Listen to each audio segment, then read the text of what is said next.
नमस्कार मित्रांनो. आप्पी आमची कलेक्टर 17 जुलै भागामध्ये आप्पी म्हणते, अर्जुन, जिथे आपल्याला अमोल भेटला ना तिथे जाऊया ना आपण. आता अर्जुनला सगळे क्षण आठवतात. तो आता डोळे झाकतो. त्याला फक्त आप्पी दिसते. तो डोळे उघडून म्हणतो, आप्पे, काही पण असू दे, पण आज तू खूप सुंदर दिसते. आप्पीच्या डोळ्यात पाणी येतं. ती बाजूला जाते.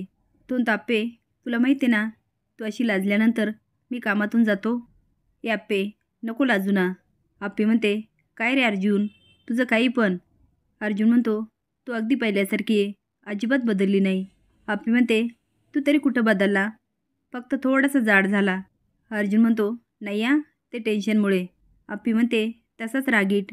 अर्जुन म्हणतो, तू पण काही कमी रागीट नाही आहे. ती सोड ना अर्जुन, मी मजा केली.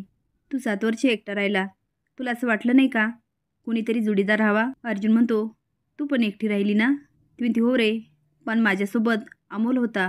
त्याच्याकडे बघून असं वाटायचं तूच माझ्यासोबत आहे. अगदी तुझी कार्बन कॉपी बरं का. पुढे हात करून म्हणते, अर्जुन, तुला नाही वाटत का आपण एकत्र राहावं? माझं तुझ्यावर अजून तेवढंच प्रेम आहे. राहूया ना एकत्र.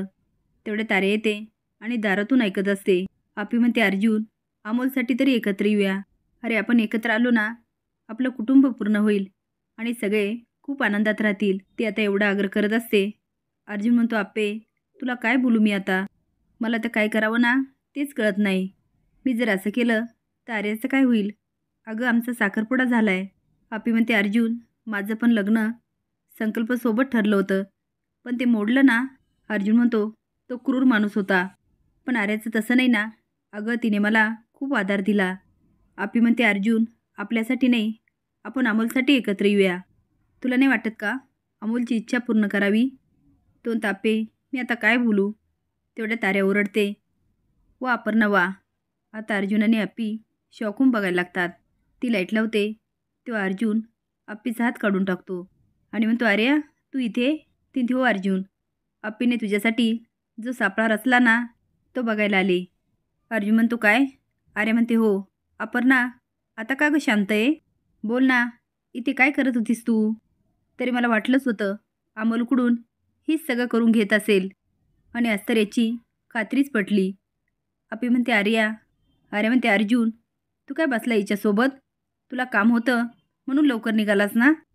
आप्पी म्हणते, आर्या, आज मला पण तुला काहीतरी सांगायचं आहे. आर्या बोट करत म्हणते, तुझं काय ऐकून घेऊ मी? माझ्या माघारी तू अर्जुनला फितवतेस, तुझं ऐकून घेऊ मी? आणि चुटकी वाजत आणि बोट करून म्हणते, अर्जुन, तुला शेवटचं सांगते आम्ही, परत हे अपर्णाबरोबर राहायचं नाही. अर्जुन म्हणतो, आर्या, असं काहीच नाही. तिला जे वाटतं ना ते फक्त तिने सांगितलं. फितवते बितवते कसले शब्द वापरते. ती म्हणते, वा अर्जुन, तुला कळतंय का? तू पण तिचीच भाषा बोलायला लागला. ठीक आहे, आज इथे माझ्यासमोर तू हिला हिच्या प्रश्नाचं उत्तर दे. अर्जुन आप्पीकडे बघतो. ती म्हणते, काय झालं अर्जुन? बोल म्हणते मी. थांबले मी ऐकायला. अर्जुन, बोल म्हणते मी. अर्जुन मोठ्याने ओरडतो, नाही आप्पे, आपण पुन्हा एकत्र नाही येऊ शकत. आर्या म्हणते, ऐकलं ना अपर्णा, अर्जुनने तुला पुन्हा एकदा स्पष्ट नकार दिला. आता तरी त्याचा पिछा करणं सोड ग. इकडे सगळ्यांचे जेवणं होतात. रुपाली आतून ओरडते, मोना, अगं आवर ना पटपट, किती वेळ लावते? अमोल मोठ्याने असतो. मोनाला खूप अपमान वाटतो. ती आवरते, रुपाली ताई, एवढंच राहिलंय. रुपाली बाहेर म्हणते, बरं झालं माझं आवरून, चला निघूया आपण. कदम म्हणतात, रुपाली, अगं एवढी काय गडबड आहे? थांबूया ना थोडा वेळ, बाप्पू पहिल्यांदा आलेत. स्वप्नील म्हणतो, हो रुपाली, आपण पण किती दिवसांनी आलो. रुपाली म्हणते, मामांजी, तुम्हाला आजच का थांबा वाटतं एवढा वेळ? मला ना तुमचं कौतुक पण वाटतं आणि आश्चर्य पण वाटतं. स्वप्नील म्हणतो, अगं असं काय बोलते? रुपाली म्हणते, अपर्णा आणि भाऊजींना वेळ मिळावा ना म्हणून मामांजीने आपल्याला इकडे आणलंय.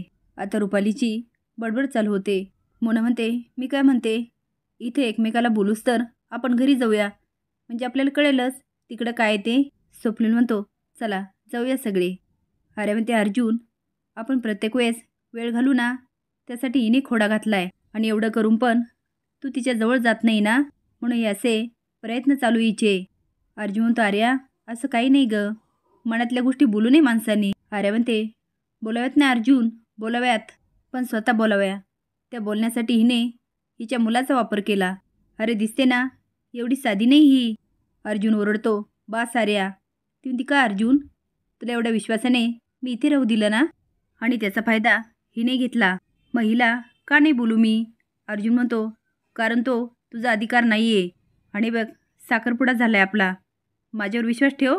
आपी म्हणते, "अर्जुन सॉरी, मी तुला इथे नव्हतं बोलवायला पाहिजे." आर्या म्हणते, "घ्या, आता मी किती बिचारी आहे हे दाखवून मॅडम पुढचा प्लॅन आखायला रेडी आहे." बडकून म्हणते, "अपर्णा, तुझे जे काय प्रयत्न चालू आहे ना ते थांबव, नाहीतर मला माझ्या पद्धतीने थांबावं लागतील." तेवढ्यात सगळे येते आणि रुपाली म्हणते, "काय म्हणतेस? आरोप करते. बघा आता सगळे स्वतःच्या डोळ्यांनी. मी सांगितलं होतं ना, हे सगळं मामांजीने घडून आणलंय." आता आर्या कदमवर ओरडायला लागते. आता रुपाली पण ओरडते. अर्जुन म्हणतो, "असं काही नाही आहे. आमच्या दोघातले वाद मिटावे म्हणून कदमांचा हा छोटासा प्रयत्न आहे." पण अमोल काही शांत बसत नाही आणि म्हणतो, "आर्या मावशी, माझी मा आणि बाबा एकमेकांसाठी बेस्ट आहेत. मा, तू रडू नको, मी आहे ना. चल आपण वरती जाऊया." तरी पण आर्या कदमला खूप बोलते. स्वप्नील बोलायला लागतो. आर्या त्याला शांत बसवते, सुटकी वाजवते आणि बोट करून म्हणते, "अपर्णा, तुला जे सांगितलं ना तशीच वाग, नाहीतर परिणाम वाईट होतील." आर्याची आपीला धमकी आणि रुपालीची स्माईल यामुळे अर्जुनला खूप राग येतो. असेच नवीन अपडेट जाण्यासाठी लाईक आणि सबस्क्राईब करा. धन्यवाद.